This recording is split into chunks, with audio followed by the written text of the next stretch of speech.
listeners, it's Frank Bwambale with the news wrap on JBMuwonge podcast. The National Unity Platform President Kyagulanyi Ssentamu Robert aka Bobi Wine yesterday hosted a delegation of leaders from the Greater Masaka region, specifically from Kalungu district. The meeting occurred at Bobi's private residence in Magere, Wakiso district. The team was mobilized by the Kalungu East legislator, Honorable Joseph Gonzaga Sewongo. During the interface, two prominent NRM members were unveiled as new converts and recruits to the NUP party.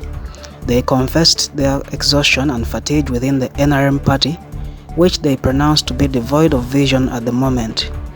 Bobby applauded the attendants and urged them not to be greedy for elective offices. He called on them to be servants at grassroots level.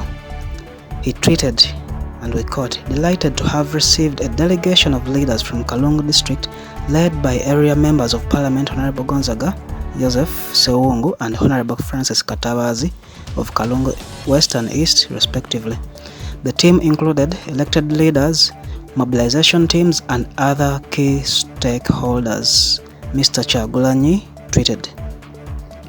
In our other top story, in a video which has been making rounds recently on social media, National Unity Platform President, who has been under pressure from the Canaan land celebrated pastor Bujingo, who has been rallying him to pronounce himself on the LGBT debate, Bobby recorded himself in response, vibing to his decade-old song in which he featured celebrated pastor Wilson Bugembe.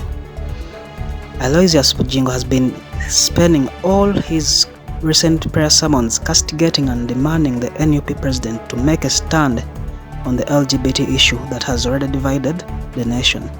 The pastor claims Bobby is a sympathizer of the LGBT and is also enjoying, according to his findings. However, in a video making rounds on social media, Bobby vibed to his old song in the local Uganda dialect, where he is with his veteran colleague Nubian Lee. We caught him in the song, "How do you expect me to come to church yet the newspapers continue to report that pastors practice homosexuality?" Bobby jammed to the song. However, he did not mention the word homosexuality. Many of his followers praised him for choosing the best song to silence this stalking pastor Bujingo. Some NUP supporters reacted. "We hope that noisy man from Canaan land can finally take a chill pill," said one NUP supporter. "He likes adding salt to things. We believe his salt is now diluted," another NUP member said.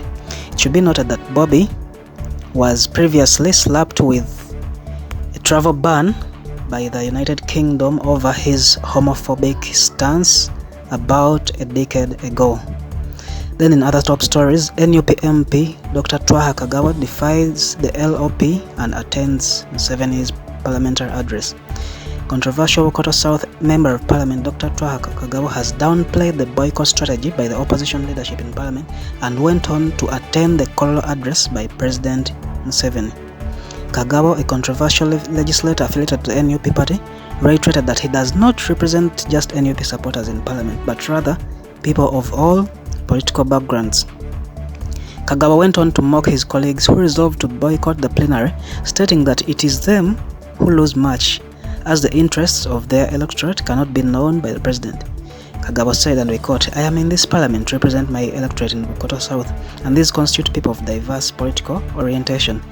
I am not just an NUP MP, I am an MP for everyone," he maintained. "I couldn't afford to miss such an opportunity to attend when the president is addressing the House. It is constitutional," he bragged.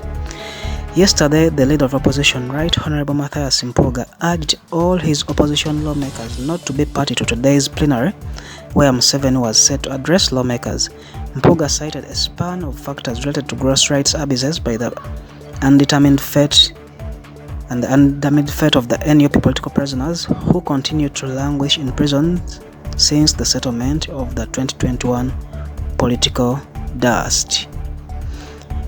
Then, in other stories that made news today, Museveni ministers in Iron Sheet Mess made a last-minute call to General Salim Saleh seeking his mercy. Prior to the presidential address to Parliament, A section of ministers were reportedly nabbed making last-minute calls to General Salim Saleh to rescue their cabinet positions.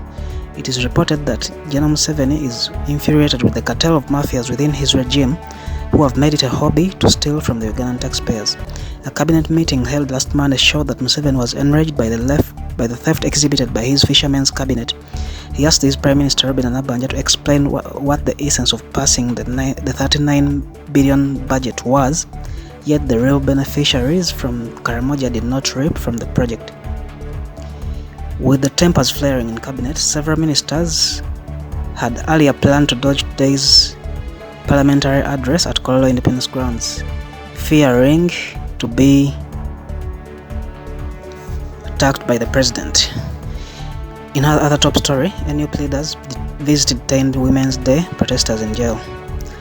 The party secretariat headed by the head of the Women's League, also Kasanda District Women Representative Honorable Flavia Kalina Bagabe, Kalangala Woman MP Helen Nachimuli, head of Informal Sector Fred Nyanzi Sentamu, and the Secretary General Mr. Rubongoya teamed up to pay a courtesy visit to the jailed women who were recently remanded by the LDC court. The 11 women were arrested on Women's Day as they marched to express their concerns with a span of repressive tendencies by the incumbent regime. The women said they wouldn't mark the March 8th International Women's Day celebrations on grounds that their husbands were detained and some abducted by the security apparatus of the regime. The women were denied bail and remanded by the LDC court last week. However, their production warrant submitted to prison authorities indicates that they will reappear for bail application on Monday 20th. The SG expressed gratitude to all the leaders who accompanied him to Zira Women's Prison, where the accused are being detained. Earlier, alongside other leaders we caught and comrades, we visited 11 female comrades who were detained at Luzira Women's Prison. The 11 include Olivia Rutayo and the 10 comrades who were arrested on Women's Day. They are all very strong despite the persecution and trials. I am particularly grateful to the NUP Women Member of Parliament, Honorable Nabagabe, Honorable Nifa Nabukera, Honorable Bagala, Nachimuli Helen, Susan Mugabe, for taking the initiative to visit them and encourage them, Mr. Rubongoya wrote. Then on the foreign scene, people power manifests in Kenya as Azimio rallies its supporters to the streets. The Azimio la Umoja One Kenya coalition leader, also presidential candidate Raila Amolo Odinga, has continuously rallied his supporters to hit the streets and levy pressure on the William Ruto government to prioritize their welfare and mitigate the soaring costs of living. Odinga set March 20th as the mega rally day that will see him rally scores of his supporters to the State House, Nairobi, where he intends to overthrow the Ruto government. Ruto yesterday denounced the protests, declaring them unconstitutional. He urged Raila to liaise with the police over the planned demos. He warned that the unlawful rallies might culminate into destruction of lives and property or the paralyzation of business operations within the country. And that ends the top stories. It was News Wrap on JBMuwonge Podcast. Frank Bwambale, I remain. Have a blessed day.